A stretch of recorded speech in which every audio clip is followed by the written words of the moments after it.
नमस्कार दोस्तों, स्वागत है आपका बोर्न टू एक्सप्लोर में। मैं हूं आपका दोस्त संदीप और आज फिर आ गया हूं एक नई वीडियो लेके। आज की इस वीडियो में कंप्लीट इटनरी देने वाला हूं दोस्तों।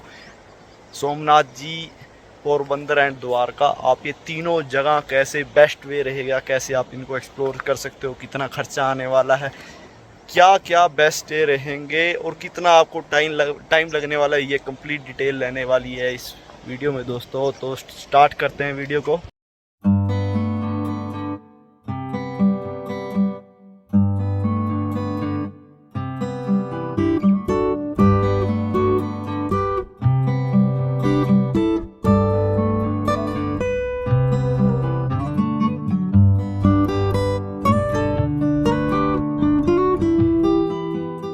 पहले दोस्तों आ जाते हैं कि कैसे आप वहां तक पहुंच सकते हैं। वहां पहुंचने के लिए आपको सबसे नियरेस्ट रेलवे स्टेशन है वो द्वारका का ही है, बट द्वारका में ट्रेन की कनेक्टिविटी इतनी अच्छी नहीं है। तो अगर आप वहाँ ट्रेन आना चाहते हो तो आपको सबसे पहले आना पड़ेगा जामनगर। जामनगर से almost all over India connectivity अच्छी है ट्रेन की। तो सबसे पहले आप जामनगर आ जाइए। जामनगर से 1.5 से 2 घंटा लगेगा आपको। किसी भी बस को पकड़ के आप जो है द्वारका पहुंच सकते हैं।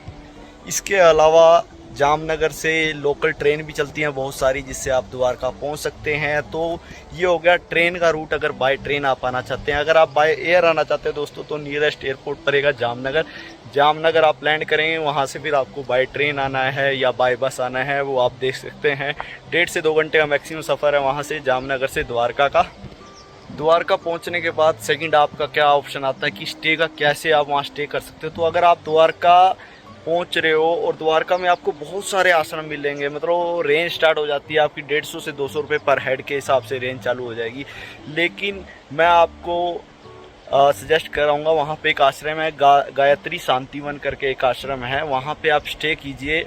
और अगर आप गायत्री शांतिवन में बुकिंग कराना चाहते हैं तो आप yatraधाम.org से वहाँ की बुकिंग ले सकते हैं। गायत्री धाम जो है वो बिल्कुल ही मतलब सी बीच के बिल्कुल किनारे है, वहाँ से सी व्यू पूरा अच्छा मिलता है। और वहाँ पे आप डबल बेड का एक रूम 500 रुपये में और 4 बेड का रूम जो है आप 800-900 रुपये में बुक कर पाएंगे। काफ़ी सस्ता है और उनका डाइनिंग का भी वहाँ पे ऑप्शन मिल जाता है। तो स्टे का मैं आपको ये सजेस्ट करूँगा, गायत्री शांतिवन आश्रम में आप स्टे करें। अगर आप द्वारका में शाम को पहुंच रहे हैं तो शाम को ही आप जाके जो है द्वारकाधीश टेंपल के दर्शन कर सकते हैं। द्वारकाधीश टेंपल जो है रात में 9 बजे तक खुला रहता है। बाकी गुजरात में ऐसा है, कहीं भी आप जाएंगे भीड़ भाड़ बिल्कुल नहीं है। अगर आप 9 बजे से जस्ट 5 मिनट पहले ही वहाँ पहुँच जाओगे तो आपके आधे से 1 घंटे में अच्छे से दर्शन हो जाएंगे। बाकी ये है कि द्वारकाधीश टेंपल की दर्शन के कुछ रूल्स हैं, जैसे आप शॉर्ट्स वगैरह पहन के नहीं जा सकते, तो फुल कपड़ों में आप वहां दर्शन कर सकते हैं। बाकी अगर आप शाम को वहां पहुंच के द्वारकाधीश टेंपल के दर्शन कर चुके हैं तो रात में जाइए, अपने रूम में आराम कीजिए और नेक्स्ट डे अपनी जर्नी स्टार्ट कर दीजिए। नेक्स्ट डे जब आप अपनी जर्नी स्टार्ट करेंगे तो आपको वहाँ पे एक्सप्लोर करने के लिए 3 ऑप्शन हैं। पहला ऑप्शन है आप रेंट पे स्कूटी ले सकते हैं। रेंट पे स्कूटी अगर आप लेंगे तो आपको 150-200 रुपये में भाई वहाँ स्कूटी मिल जाएगी बड़ी आराम से। 200 रुपये में अगर दो ही जने आए हुए तो 200 रुपये में आप आराम से स्कूटी लो और वहाँ का लोकल एरिया एक्सप्लोर करो। दूसरा ऑप्शन है वहाँ की बसेस। वहाँ पे कुछ बसेस चलती हैं, पहले ट्रस्ट की बसेस चलती थी, अब वो बंद हो गई हैं। अब जो है लोकल प्राइवेट बसेस चलती हैं, उनका क्या है किराया 150-200 रुपये पर हेड रहेगा मैक्सिमम। उस 150-200 रुपये में वो क्या है पूरा आपको जितना भी द्वारका में घूमने लायक जगह है सब एक्सप्लोर करा के लाएंगे और वापस आपको द्वारका छोड़ देंगे। अब आ जाते हैं दोस्तों द्वारका में आप क्या क्या एक्सप्लोर कर सकते हैं। द्वारका में सबसे पहले तो मैंने आपको बताया, फर्स्ट डे आप आते ही द्वारकाधीश जी के दर्शन कीजिए। उसके बाद सेकंड डे आप मॉर्निंग में सबसे पहले माँ रुक्मिणी के मंदिर के दर्शन कीजिए। माँ रुक्मिणी का मंदिर जो है द्वारका से थोड़ा आउटसाइड पड़ता है, बट पास ही है, ज़्यादा दूर नहीं है।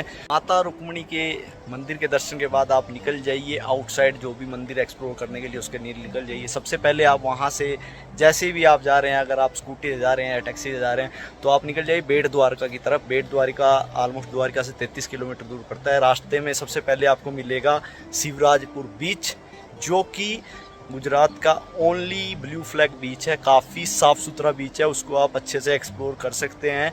शिवराजपुर बीच के बाद आप नेक्स्ट निकल जाइए गोपी तालाब के लिए। गोपी तालाब शिवराजपुर के बीच के जस्ट आधा घंटा का ही रास्ता है वहाँ के लिए। शिवराजपुर बीच से जस्ट आधे घंटे की दूरी पे आपको गोपी तालाब मिल जाएगा। गोपी तालाब वो जगह है जहाँ पे भगवान श्री कृष्ण की जितनी भी गोपियाँ थी उन्होंने उस तालाब में अपने प्राण त्याग दिए थे। 16,000 गोपियाँ थी, उन्होंने उसी तालाब में अपने प्राण त्यागे थे। तो वो जगह काफ़ी मान्य है यहाँ पे। तो वहाँ पे आप जाके डिफरेंट छोटे छोटे मंदिर हैं उनको भी एक्सप्लोर कर सकते हैं आप गोपी तालाब में जाके। बाकी गोपी तालाब का एरिया एक्सप्लोर करने के बाद आप नेक्स्ट निकल जाए नागेश्वर ज्योतिर्लिंग के लिए।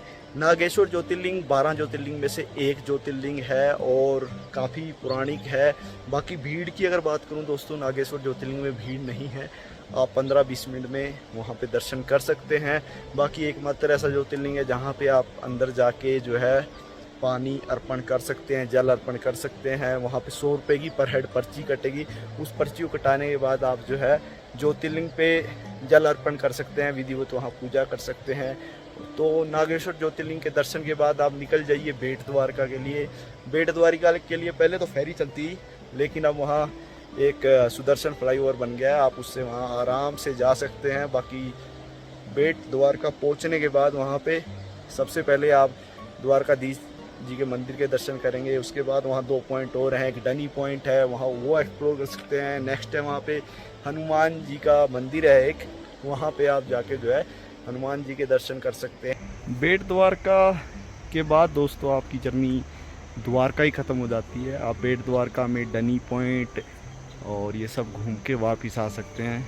वापस आके रात में अपने होटल या आश्रम जहाँ भी आप स्टे करेंगे वहाँ पे आप रेस्ट कीजिए और नेक्स्ट डे मॉर्निंग निकल जाइए आप पोरबंदर और सोमनाथ जी के लिए। आपको वहाँ से पोरबंदर के लिए बस भी मिल जाएगी। सुबह सुबह बहुत सारी प्राइवेट बसेस चलती हैं, तो मैं ही सजेस्ट करूँगा उन बस में आप बैठ के पहुँच जाइए पोरबंदर। पोरबंदर में पहुँचने के बाद आप वहाँ से लोकल कोई भी स्कूटी हायर कर लीजिए या फिर टैक्सी हायर कर लीजिए। वहाँ मेनली पोरबंदर में 3 पॉइंट है। पहला पॉइंट है कीर्ति मंदिर, जो कि महात्मा गांधी जी का घर है, बहुत ही पुराना घर है। वहाँ पे महात्मा गांधी जी से जुड़ी बहुत सारी यादें हैं और बहुत सारी उनकी वस्तुएं रखी गई हैं पुरानी, वो आप सब देख सकते हैं। कीर्ति मंदिर के बाद आप सुदामा टेम्पल जा सकते हैं। सुदामा टेम्पल एकमात्र ऐसा टेम्पल है जहाँ भगवान के तो बहुत टेम्पल देखे होंगे आपने, वो भक्त का टेम्पल है। तो भक्त सुदामा का आप पोरबंदर में टेम्पल जा सकते हैं घूमने के लिए। नेक्स्ट आपको थर्ड और मेन पॉइंट है जम्बूवन केव। ये है जामवंत जी ने जो है राम जी के एरा से लेके कृष्ण जी के एरा तक वहीं पे जो है भगवान शिव की भक्ति की थी, वहीं पे उन्होंने पूरा अपना टाइम गुजारा था। और वहाँ पे श्री कृष्ण जी के साथ उनकी जो है कई सालों तक लड़ाई चली थी। तो वहाँ पे आप जा सकते हैं। वो केव ऐसी है जहाँ पे नेचुरली ऊपर से पानी गिरता है, उस पानी से शिवलिंग बनते हैं। तो आप वहाँ जाके वो भी एक्सप्लोर कर सकते हैं। इन सब को एक्सप्लोर करने में आपको मैक्सिमम 2 घंटे लगेंगे। और उसके बाद आप वहाँ से निकल जाइए सोमनाथ जी के लिए। सोमनाथ जी में आपको रास्ते में, सोमनाथ जब आप जा रहे होंगे तो रास्ते में एक जगह पड़ेगी मंगरोल। तो वहाँ पे मंगरोल का हलवा मैं आपको बहुत रिकमेंड करूँगा, वो पक्का ट्राई करना, काफ़ी टेस्टी रहता है। और लास्ट में आप पहुँच जाइए सोमनाथ। सोमनाथ जी में स्टे के लिए बहुत सारे ऑप्शन अवेलेबल हैं, बट मैं आपको सजेस्ट करूँगा सोमनाथ जी का जो ट्रस्ट के होटल है वहाँ पे आप स्टे कीजिए। काफ़ी सस्ता रहता है और काफ़ी बढ़िया है। और वहाँ पे खाना वाना भी उन्हीं का है, ट्रस्ट का ही है, वो भी काफ़ी बढ़िया है। तो आप सोमनाथ ट्रस्ट के जो होटल है वहाँ पे रुकिए। उसके बाद आप निकल जाइए सोमनाथ जी में जो अलग अलग जगह घूमने के लिए है। मेन तो है सोमनाथ ज्योतिर्लिंग, जो पहला ज्योतिर्लिंग है, जो सबसे पहले निर्मित हुआ था, वो आप जाइए। वहाँ पे 2 मंदिर है, एक पुराना मंदिर है, एक नया है, तो आप दोनों जगह जा सकते हैं। और सोमनाथ जी में सब कुछ पास पास है, उसके लिए आपको ज़्यादा घूमने की आवश्यकता नहीं है, मतलब सब कुछ पास पास है। आप जस्ट बाय वॉक भी जा सकते हैं और बाय अगर आप ऑटो भी करते हो तो 50-100 रुपये में आपको पूरा घुमा देगा। सोमनाथ ज्योतिर्लिंग के अलावा वहाँ पे और बहुत सारे पॉइंट हैं आसपास पांड में। एक तो सोमनाथ ज्योतिर्लिंग हो गया, दूसरा पॉइंट हो गया आपका 5 पांडव गुफा, तीसरा है सूर्य मंदिर और सूर्य कूप, और उसके अलावा एक है देहोत्सव पॉइंट है जहाँ पे भगवान श्री कृष्ण ने अपनी देह त्याग की थी, वहाँ पे आप जा सकते हैं। बाकी जब आप सोमनाथ जी पहुंचने वाले हों तो रास्ते में एक जगह पड़ेगी भालका तीर्थ। ये वो पॉइंट है जहाँ पे भील ने तीर मारा था भगवान श्री कृष्ण को, तो वहाँ पे भालका तीर्थ है, वहाँ पे आप जा सकते हैं। ये सब चीज़ें हैं जो कि आपको सोमनाथ जी में आप विजिट कर सकते हैं। ये सब आपको घूमने में मतलब ज़्यादा टाइम नहीं लगेगा, रात तक आप पूरा घूम सकते हो और रात में आप वहाँ होटल में स्टे कीजिए और अगले दिन आप वहाँ से जा सकते हैं। अब फाइनली दोस्तों आ जाते हैं, जैसा मैंने आपको पहले बताया था मैं इसमें कंप्लीट डिटेल दूंगा, तो अभी आ जाते हैं आपको कितना टाइम लगेगा। तो दोस्तों अगर आपकी कोई ऐसी ट्रेन है जो आपको शाम को पहुंचा रही है तो आपको वहाँ 3 नाइट और 2 दिन लगेंगे। और अगर कोई ऐसी ट्रेन है जो आपको अर्ली मॉर्निंग पहुंचा रही है तो आपको दोस्तों वहाँ सिर्फ 2 दिन और 2 रात में आप जो है ये कंप्लीट जितनी भी जगह है आराम से घूम पाएंगे। बड़ी आराम से आप सारी जगह दर्शन कर पाओगे 2 दिन में। मीन्स आपको ओनली 2 दिन चाहिए और आप पूरा यहाँ घूम सकते हो। सो एक कंप्लीट जो इटरनरी है वो आपको आपकी ट्रेन की अवेलेबिलिटी के हिसाब से 2 डे एंड 2 नाइट और 2 डे एंड 3 नाइट्स में आप कंप्लीट कर सकते हो। अब आ जाते हैं दोस्तों कि कितना बजट लगने वाला है। तो आपका बजट का मैं अलग अलग बता दूं। अगर आप 2 लोग आए हो, 2 ही कपल्स आए हो, तो आपका खर्चा रहने के लिए 2 नाइट अगर द्वारका में स्टे करते हैं तो आपको पर नाइट के हिसाब से 500 से 1000 रुपये में बढ़िया स्टे मिल जाएगा। मीन्स आपको 2 नाइट के लिए वहाँ 1000 से 2000 रुपये लगेंगे।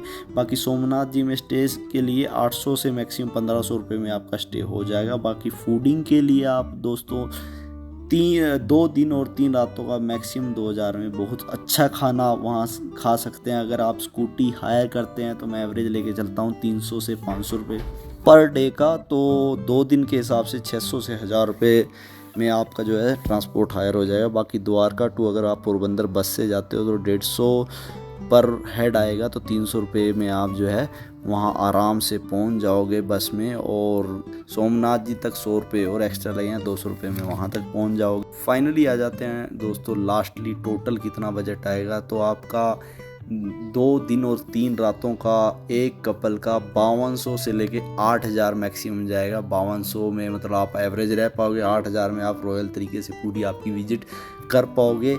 तो ये था दोस्तों 3 रात और 2 दिन का आपका इटनरी। इसमें मैंने आपको कंप्लीट डिटेल दे दी आपको क्या क्या रहेगा। अगर आपको फिर भी कोई इशू है, क्वेरी है कोई, आप मुझे कमेंट बॉक्स में लिख सकते हैं, मैं आपका डाउट पक्का क्लियर कर दूंगा। बाकी इन सब जगहों की कंप्लीट वीडियो मैं डिस्क्रिप्शन बॉक्स में डाल दूंगा। वो जो मैंने विज़िट की थी वहाँ की वो complete video, complete detailed video आप डिस्क्रिप्शन बॉक्स में जाके चेक कर सकते हैं। तो मिलते हैं दोस्तों अगली वीडियो में, तब तक के लिए हर हर महादेव, जय श्री राम।